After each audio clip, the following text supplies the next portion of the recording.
आय ओम नमो भगवते वासुदेवाय। ओम नमो भगवते वासुदेवाय। श्रीमद्भागवतम चौथा कैंटो 9वां अध्याय और 25वां श्लोक। तो हमने सुना था किस प्रकार से भगवान ने कहा कि मैं तुम्हें 36,000 सालों तक तुम राज्य करोगे ध्रुव लोक में। हाँ, और तुम बूढ़े कभी नहीं होगे, बहुत यज्ञ वगैरह करोगे, उसमें दान दक्षिणा दोगे और जीवन का सुख भोगोगे और मृत्यु के समय मेरा स्मरण करोगे। ऐसा भगवान ने उसको वरदान दिया। आगे बोलते हैं, ततो गंतासि मत स्थानम सर्वलोकन कृतम उपरिष्टादशीभ्य स्तवम यतो नावर्तते गतः। भगवान आगे बोलते हैं कि हे ध्रुव, इस देह में अपने भौतिक जीवन के पश्चात तुम मेरे लोक को जाओगे। क्या बोला? इस देह में। इसी देह में चले जाओगे। Generally one has to leave this body त्यक्त्वा देहम पुनर्जन्म नैति मामेति। सो अर्जुना, कि वो देह को त्याग कर मेरे लोक को आ जाता है। लेकिन हे ध्रुव, इस देह में ही अपने भौतिक जीवन के पश्चात तुम मेरे लोक को जाओगे, जो अन्य समस्त लोकों के वासियों द्वारा सदैव वंदनीय है। यह सप्त ऋषि के लोकों के ऊपर स्थित है। हाँ, यहाँ भी बता रहे हैं कि इसका मतलब देवलोक, हाँ देवलोक, सप्त ऋषि लोक, इसके ऊपर भगवान का धाम है, इससे परे है। ये सब एक नहीं है, सब अलग अलग लोक है। और वहाँ जाने के बाद तुमको इस भौतिक जगत में फिर कभी नहीं लौटना पड़ेगा। तो बड़ा इंपॉर्टेंट चीज़ बता रहे हैं। हाँ, कि भगवान ने कहा कि यानी कि जैसे भगवान अक्सर हमें प्रॉमिस करते ही हैं कि ये जो भक्ति है ये बड़ा सुखपूर्वक एग्जीक्यूट करी जाती है, तो आप बड़ा ही इस भक्ति को पूर्ण करोगे, इस जीवन में भी सुखी रहोगे। ये भक्तों के लिए एक तरह का ऐलान है और ये सच्चाई भी है। Chant and be happy. जो व्यक्ति वास्तविक भक्ति करता है, दिखावी भक्ति वाले को नहीं मिलेगा, उसको इस जीवन में भी वो आनंद में रहेगा।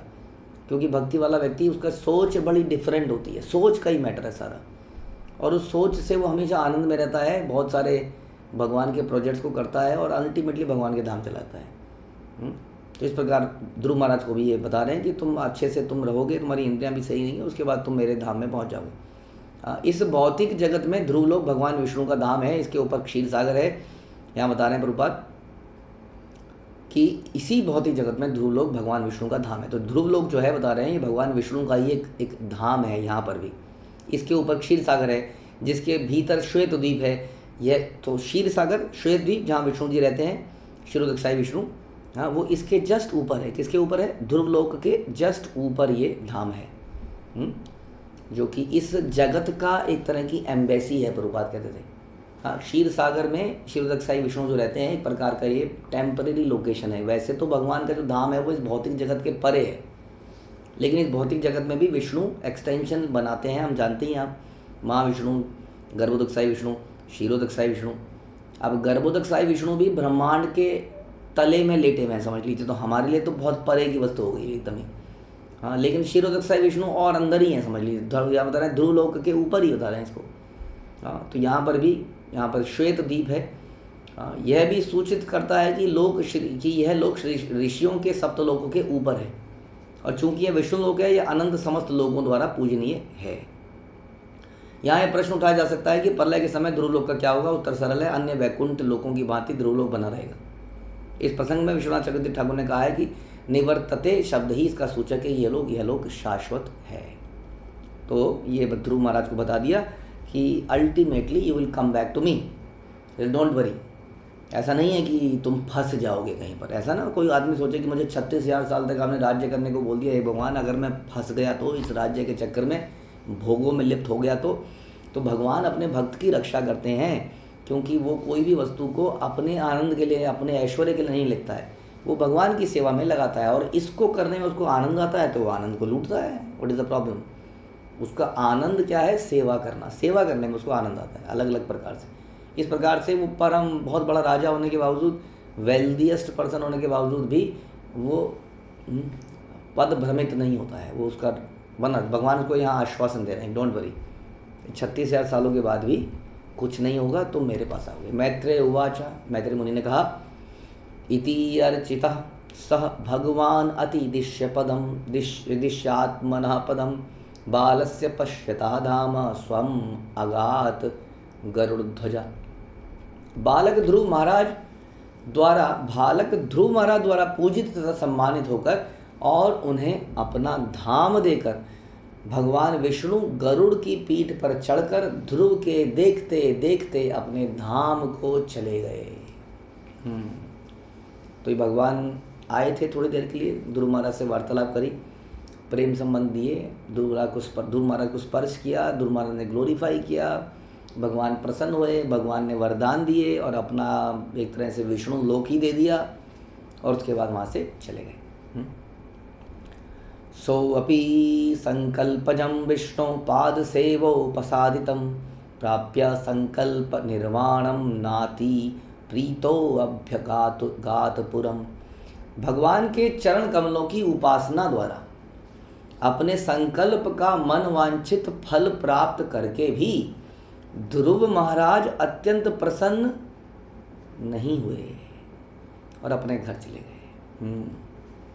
ऐसा लगा कि कुछ चीटिंग हो गई, गड़बड़ हो गई हमारे साथ। इतना कुछ प्राप्त करने के बाद भी क्या चाहता था कि इतना लालची लड़का है, इतना कुछ तो मिल गया। 36,000 साल तक किसी को रोग ना हो, बताइए और क्या चाहिए उसको, बूढ़ा नहीं होगा और उसके बाद ठीक ठाक बॉडी में भगवान के धाम में चला जाएगा, और क्या चाहिए। हम लोग तो यही तो चाहते हैं। हाँ, धर्म अर्थ काम और मोक्ष, वाह जी वाह, मज़ा आएगा जीवन का। हाँ, धर्म करेंगे क्योंकि उससे पैसा आएगा तो काम इच्छाओं को पूरा करेंगे, काम इच्छाओं को करते करते करते एक दिन बस चले जाए यहाँ से, बस। हाँ, सर कढ़ाई में और क्या है जो भी है, इस तरह से भोगते भोगते भोगते भोगते भोगते हम एक दिन यहाँ से पलायन कर दें और फिर मोक्ष को प्राप्त कर लें। यही तो चाहिए, और क्या चाहिए।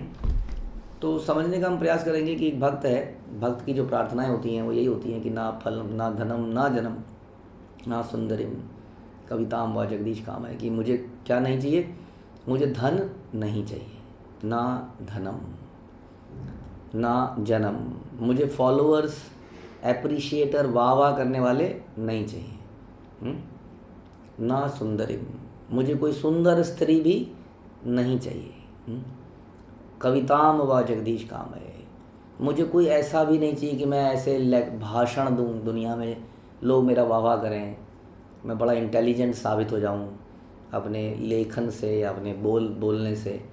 इनमें से मुझे कुछ भी नहीं चाहिए। मुझे क्या चाहिए, जन्म जन्मनीश्वरे भवताद भक्तिर अहेतुकी तुई, कि मैं जन्म जन्मांतर तक आपकी अहेतुकी भक्ति कर सकूं। अहेतुकी भक्ति मतलब where the desire is to serve more, हाँ, जहाँ पर मैं आपकी और सेवा करता रहूँ, उसके बदले में मुझे और सेवा मिल जाए, बस यही मेरी एकमात्र इच्छा है जन्म जन्मांतर तक। ये भक्त की इच्छा है। अब ऐसे भक्त को आप कहोगे ये लो पैसा, ये लो रुतबा, ये लो शान शौकत। प्रभुपाद ने हमें सिखाया है कि भक्त तो ये भी इच्छा नहीं करता है कि that okay our ultimate house जो है वो भगवान का धाम ही है, वहीं से हम आए हैं गोलोक धाम से। लेकिन भक्त ये भी नहीं चाहता है कि वो गोलोक धाम जाए। वो कहता है भगवान आपको मुझे जहाँ भेजना है वहाँ भेज देना, मतलब हर दशा में मैं आपकी सेवा कर रहा हूँ। अगर इस संसार में जैसे श्रील प्रभुपाद आए तो श्रील प्रभुपाद के साथ यही डील हुई होगी। श्रील प्रभुपाद ने कहा होगा भगवान भेज दीजिए, कोई नो प्रॉब्लम, मैं चला जाऊँगा आप कहेंगे तो श्रील प्रभुपाद यहाँ पर आए और इतना प्रचार किया हम लोगों के लिए। इस प्रकार से भक्त की इच्छा रहती है। जैसे यमराज को दिया गया, आप क्या नरक का डिपार्टमेंट संभाल लोगे, तो यमराज ने कहा संभाल लूँगा अगर आप चाहते हैं तो। दिन रात तुम्हें नॉन डिवोटीज़ के साथ रहना पड़ेगा, रह लूँगा आप चाहते हैं तो। किसी यात्रा में नहीं जा पाओगे क्योंकि यात्रा में कैसे जाओगे, वहाँ नरक का सब बिगड़ जाएगा मामला, नहीं जाऊँगा यात्रा में। किसी वैष्णव के दर्शन भी नहीं कर पाओगे तो नहीं करूँगा, क्योंकि तुम्हें अलाउड ही नहीं होगा वैष्णव के पास फटकना, हाँ, क्योंकि वैष्णव को यमराज टच नहीं कर सकते ना, तो नहीं जाऊँगा। तो इस प्रकार से भक्त का ये गुण है। तो इसलिए ध्रुव महाराज वास्तव में इस डिवोशनल एक्टिविटी से 6 महीने के अंदर प्यूरीफाई हो गए थे। उनको संग मिला था अपने गुरु का, नारद मुनि का। तो इस प्रकार से उनकी इच्छा तो थी, लेकिन जब वो भक्ति में लगे, भगवान का नाम जप किया, मंत्र बोले, डीटी वर्शिप करी, तपस्या करी, तो वो शुद्ध हो गए, इतने शुद्ध हो गए कि उनकी सारी इच्छाएं समाप्त हो गई। इसलिए जब उन इच्छाओं के लिए कुछ मिला तो उनका बिल्कुल मन नहीं लगा। ऐसे ही यमुनाचार्य हम सुनते हैं, वो बोलते हैं कि जब से भगवान की भक्ति का रस मिला है, जब मैं सोचता हूँ उन पुराने रिश्तों के बारे में, किसी स्त्री के साथ संग करना, हो थूकने का मन करता है उस विचार पर कि मैंने कैसे जीवन क्या किया, थूकने का मन करता है। और भक्ति के रस को उसी तरह से भक्तों को जब भौतिक सुख मिलता है तो उन्हें थूकने का मन करता है, नहीं चाहिए। जिसमें भगवान नहीं है वो वस्तु नहीं चाहिए, वो कुछ भी नहीं चाहिए। तो इसलिए ध्रुव महाराज बड़े प्रसन्न नहीं हुए और घर चले गए वास्तव में। विदुरुवाच सुदुर्लभम यत परमं पदम हरे माया विना तत्चरणम अर्चन वर्जितम लब्ध्वापि असिद्ध अर्थम इव एक जन्मना कथम स्वम आत्मानम अमन्यत अर्थविद। विदुर जी ने पूछा मैत्रेय मुनि से कि हे ब्राह्मण, भगवान का धाम प्राप्त करना तो बड़ा कठिन है। इसे केवल शुद्ध भक्ति से ही प्राप्त किया जा सकता है, क्योंकि अत्यंत वत्सल तथा कृपालु भगवान केवल उसी से प्रसन्न होते हैं। ध्रुव महाराज ने इस पद को एक ही जीवन में प्राप्त कर लिया, हाँ, और वे थे भी बहुत बुद्धिमान विवेकी, फिर भी वो अप्रसन्न थे। क्यों? ये इसको कहते हैं रैप्ट अटेंशन से श्रवण करना। अब ध्रुव मैत्रेय कितना लंबा प्रसंग है, सोचिए। तो ध्रुव महाराज भी ये लक्षण दिखा रहे हैं और परीक्षित महाराज भी दिखा रहे हैं। अगर तो सुखदेव गोस्वामी की कथा में अपने आप ही प्रश्न आ गया तो बहुत बढ़िया है। जैसे यहाँ पर अपने आप ही प्रश्न आ गया, सुखदेव गोस्वामी की कथा बता रहे हैं तो उन्होंने मैत्रेय बताया, मैत्रेय उवाच ने बोला, फिर पूछा, ध्रुव महाराज ने पूछा, विदुर जी ने पूछा, तो अब परीक्षित महाराज को पूछने की आवश्यकता नहीं। अगर विदुर जी ने नहीं पूछा होता तो परीक्षित महाराज तुरंत पूछते, अरे सुखदेव गोस्वामी बताइए जरा ये क्यों उदास थे, ऐसा क्या था। तो इम्पोर्टेंट ये दिखाता है कि हम कितने अटेंटिव हैं श्रवण करते हुए, है ना। ये इम्पोर्टेंट है, ये हमें भी सोचना चाहिए कि कई बार हम अज्यूम कर लेते हैं ऐसा हुआ होगा, ऐसा हुआ, क्या करना है पूछ के। बट यहाँ पर पूछ रहे हैं कि हे ब्राह्मण, भगवान का धाम तो बड़ा कठिन है, किसी किसी को मिलता है, केवल शुद्ध भक्ति से उसको प्राप्त किया जा सकता है, जो कि कई सालों में बहुनाम जन्मनाम अंत ज्ञानवाम माम प्रपद्यन्ते, बहुत जन्म लग जाते हैं ज्ञानियों को भी वहाँ पहुँचने में, क्योंकि भगवान ये जो स्थान है केवल अपने प्रिय भक्तों को देते हैं। अत्यंत वत्सल तथा कृपालु भगवान केवल उसी से प्रसन्न होते हैं जो शुद्ध हो गया है, जिसकी अभिलाषिताएं संसार को भोगने की समाप्त हो गई हैं। अब ध्रुव महाराज ने इतना जल्दी इसको प्राप्त कर लिया कि भगवान स्वयं उसको दर्शन देने के लिए आए, बातचीत करी, उनकी ग्लोरिफिकेशन सुनने के लिए वहीं पर खड़े रहे। अब बड़ा आदमी कहाँ खड़ा होता है इतनी देर तक। हाँ, बड़े बड़े प्राइम मिनिस्टर वो आपके सामने हाथ हिलाते भी चले जाते हैं, आप प्रसन्न, हाँ दर्शन हो गए, जीवन तृप्त हो गया, हाँ दर्शन कर लिए लीडर के। हाँ, लेकिन वास्तव में यहाँ तो साक्षात भगवान खड़े हैं जो वास्तव में हमें दर्शन का लाभ दे सकते हैं।